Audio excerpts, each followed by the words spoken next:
자, 그러면 이번에는 대한의사협회가 내놓은 의견에 대해서 정리를 해보도록 하죠. 대한의사협회 코로나19 대책 전문위원회에서 코로나19는 종식된 것이 아니다. 그러면서 마스크 착용 의무를 해제하는 것은 시기상조다라는 내용의 대국민 권고문을 발표했습니다. 권고문을 살짝 알려드리겠습니다.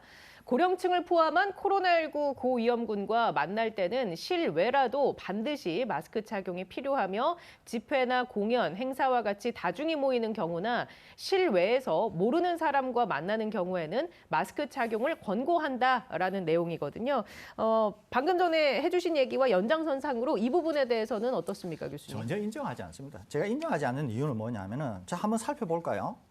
대한의사협회가 뭐 하는 데인지 우리가 한번 살펴볼 필요가 있습니다. 대한의사협회는 시청자 여러분들 잘 아시다시피 일선 병의원들의 협회이면서 이익집단이라고 볼 수 있습니다. 제가 좀 험악하게 얘기하면은 사실 이런 일이 있어서는 안 되는데 이번에 코로나19가 이렇게 팬데믹이 되면서 검사, 백신 접종 등등을 하면서 일선 병의원이 아주 녹아났습니다. 녹아. 예. 좀 험하게 얘기하면은 아주 작은 병원에서도요 한 달에 매출이 1억 이상씩 발생했다는 거 아니에요? 코로나19로 인해서 정부로부터 받은 지원금이요. 예. 예. 자, 그러면은 이거는 이제 제 가정입니다. 예, 한번 볼까요? 그러면은 돈을 많이 버는 아무튼 어떤 상황, 어떤 상황 때문에 돈을 많이 벌면서 아주 재미를 본 이 사람들은 어때야 되겠까요? 그냥 코로나19가 없어지면 안 되겠죠, 이게. 또는 코로나19가 계속 위험해야 된다라고 얘기를 해야 되겠죠.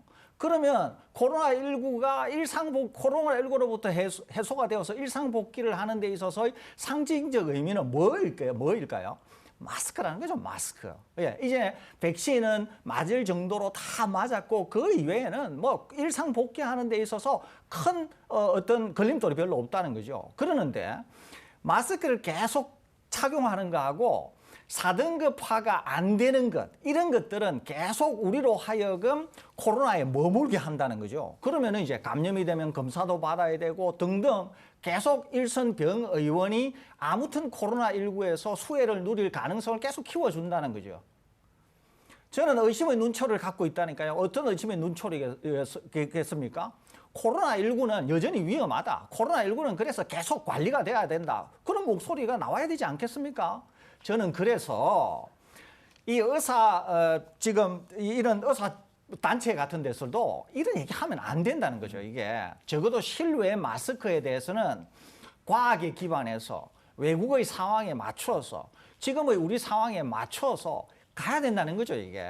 그런데 그러지 못하다고 하는 점, 특히 그것이 이익집단의 입에서 나왔다고 하는 점, 게다가 이익집단이 일반 국민들이 볼 때는 의사들의 단체가 얘기했다는 것 때문에 우리가 혹하면서 거기에 무게가 실릴 수 있다고 하는 점, 이런 점들이 저는 개인적으로 굉장히 안타깝다. 동시에 뭔가 밥그릇과 관련된다고 하는 점에서 저는 다소 서글프기까지 하다, 이 말씀드립니다. 제가 좀 덧붙여서 맥락을 좀 말씀을 드리겠습니다. 사실 지난 2년 동안 여러 전문가 단체 중에서 가장 제대로 역할을 못한 곳 중에 하나가 대한의사협회입니다. 예. 감히 말하건대 대한의사협회가 설대우 교수님과 저와 최지은 아나운서가 진행하는 이 TBS 코로나 특보만큼도 방역에 별로 기여한 게 없습니다.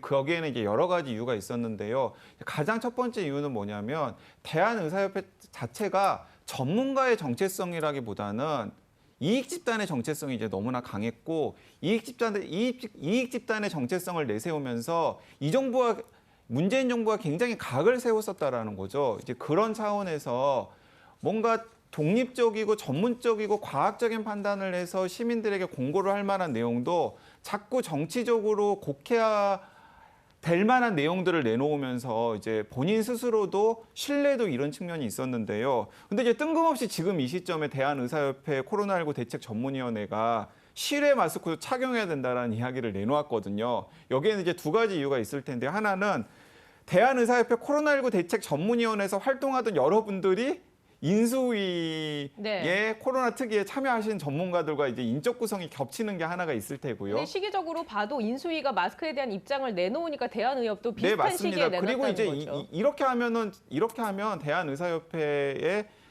코로나19 대책 전문위원회가 인수위 코로나 특위와 코드를 맞추는 게 아니야라는 합리적인 의심을 이제 해볼 만한 대목인 거죠. 자, 그리고 이제 여기까지는 이제 맥락이고요. 그 내용을 살펴봐도 우리 실시간 댓글에서도 여러분께서 말씀을 하시는데 저 정도는 그냥 알아서 해야 되는 내용 아니야? 라고 이야기를 하는 겁니다. 자, 실내 마스크는 꼭 착용할 필요 없고 자율에 맡기겠습니다라고 방역당국이나 정부가 선언을 합니다. 선언을 하면은 시민들이 일상생활에서 바깥에서 마스크를 벗고 다니다가 예를 들어서 바깥에서 대면으로 아주 가까이서 회의를 하는 상황이 생기거나 집회를 하는 상황이 생기거나 자기가 봐도 사람들이 많다 생각하면은 자신의 방역을 위해서 마스크를 착용하면 그만입니다. 그리고 저는 이 정도는 우리나라 시민들이 지난 2년 동안의 경험을 통해서 충분히 알아서 잘 할 수 있으리라고 생각합니다. 자, 그런데 이걸 과학적인 근거도 없이 무슨 공고라고 내놓았는지 좀 한심하기도 하고 답답하기도 합니다. 예. 그러면 대한의사협회는 지금 뭐 딱히 코멘트를 안 내놓는 것이 오히려 공중보건에 더 도움이 될까요? 저는 그렇다고 보는 거죠. 예. 그런데 굳이 뭐 이제 이 시점에 마스크를 들고 나올 게 아니라. 그런데 이제 여기서 중요한 게 뭐냐면은 자, 볼까요? 안철수 위원장은 전문성이 전혀 없다고 그랬잖아요. 그런데 지금 인수위에 있는 다수의 방역 전문가들이 아무튼 정치적인 편향성 또는 어떤 이해관계가 있는지 없는지는 저는 모르겠습니다만 일단 지금의 방역 당국의 기조에 대해서 굉장히 부정적인 거예요. 그래서 제가 심지어 우리 방송에서 안철수 위원장이 그런 위원들한테 오염이 되었다라고까지 표현했지 않습니까? 예. 그러면서 안철수 위원장이 방역 당국과는 완전히 동떨어진 이야기를 하게 된 거죠.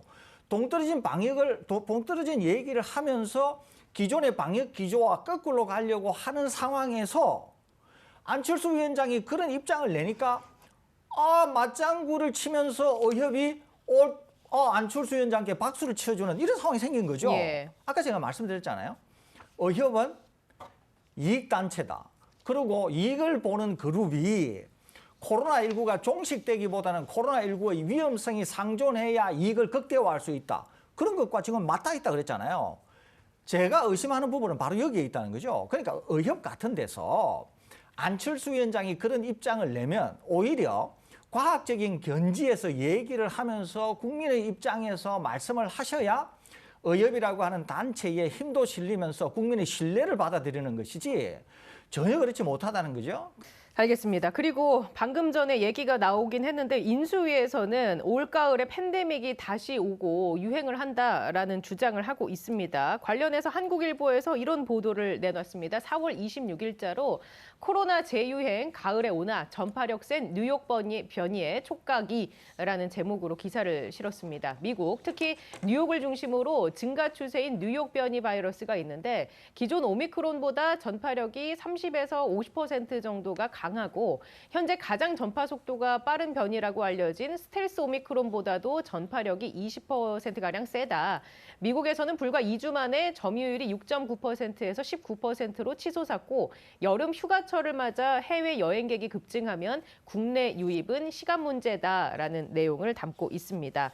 저는 답을 알겠습니다만 혹시 모르는 분들을 위해서 이 기사 우리가 어떻게 해석해야 합니까, 교수님? 이건 뭐 전혀 걱정할 필요도 없습니다. 뭐 걱정할 필요도 없는데 뭐 한국일보만 걱정하는 것 같고요. 또는 뭐 일보의 사람들만 걱정하는 것 같은데 전혀 걱정할 필요가 없습니다. 걱정할 필요가 없는 이유가 우리나라에서는 두 가지가 있다는 거죠. 하나는 백신 접종률이 높다는 게 하나가 있고요. 두 번째는 높은 백신 접종률에서 오미크론의 대규모 돌파 감염이 일어난 분들이 전 국민 대비 50에서 60%가 된다고 하는 것 때문에 우리나라는 걱정을 안 해도 된다는 거죠. 하나씩 살펴볼까요?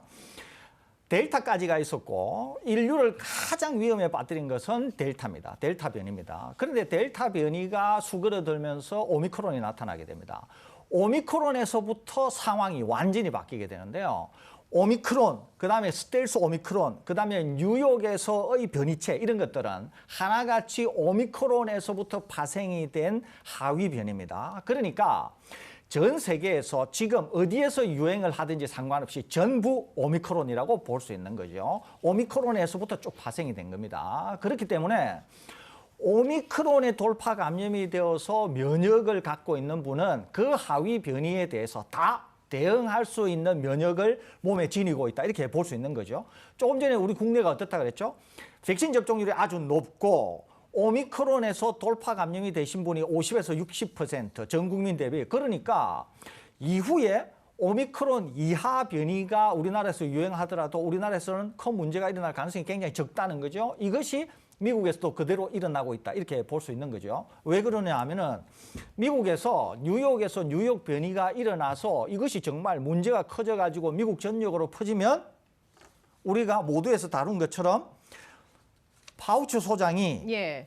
미국은 코로나19 팬데믹 국면에서 벗어났다. 네네. 이런 얘기를 할 수 있겠어요. 그러니까 그게 난센스죠. 그 일단 최진 아나운서님께서 파우치 소장이 어떻게 얘기했는지 예, 한번 정리를 소개를 해드리겠습니다. 해주시죠. 네. 파우치 소장이 이런 얘기를 했습니다. 한 방송에 출연해서 우리는 바로 지금 이 나라에서 틀림없이 팬데믹 단계를 벗어났다. 그러니까 미국이 팬데믹 단계에서 벗어났다라고 얘기를 하면서 하루에 90만 명의 신규 확진자가 나오는 것도 아니고 수십만 명의 입원 환자, 수천만 명의 사망자가 있는 것도 아니다. 우리는 지금 확산이 낮은 수준에 있다. 따라서 만약 미국이 팬데믹 단계를 지났느냐라고 누군가가 내게 묻는다면 내 대답은 그렇다라고 방송에서 얘기를 했습니다. 네, 맞습니다. 이게 시청자 여러분께서 잘 판단을 해보십시오. 이제 파우치 소장은 미국에서 현지에서 진행 중인 코로나19 유행 상황에 대한 최신의 정보를 가장 먼저 업데이트를 하는 분이고 미국의 코로나19 팬데믹 대응과 관련된 모든 의사결정을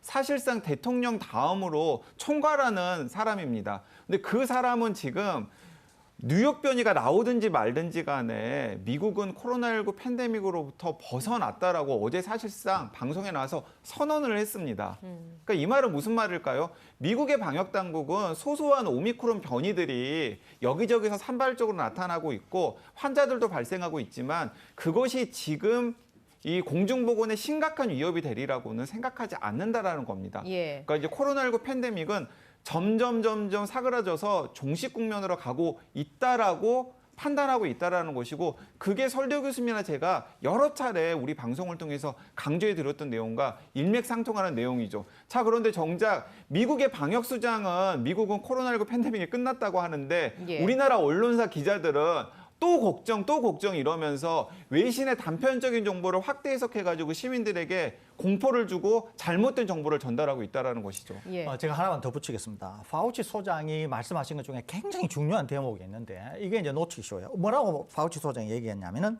미국의 코로나19 상황이 세계의 다른 지역에서 일어나는 일을 꼭 그대로 반영할 필요는 없다고 지적했다. 이거는 무슨 말이냐면 이 말이에요. 미국의 상황이 지금 팬데믹이 끝났다라고 얘기하고 있다. 파우치 소장이. 그런데 다른 나라에서 창궐 하든 말든 예를 들면 중국에서 어쩌고 하든 상관없다는 거예요. 미국은 아무튼 좋아져서 이대로 종길이다. 이 얘기거든요. 이게 우리나라에도 그대로 적용이 된다는 거예요. 우리 방송에서 여러 번 말씀드린 것처럼 WHO가 전 세계가 아직도 위험하다. WHO는 주로 제3세계 국가, 주로 미개발 국가, 저개발 국가를 다룬다고 얘기했는데 WHO가 무슨 얘기하면 우리도 그런 거 아니냐라고 생각할 수 있다는 거죠. 그거 아니라는 거죠.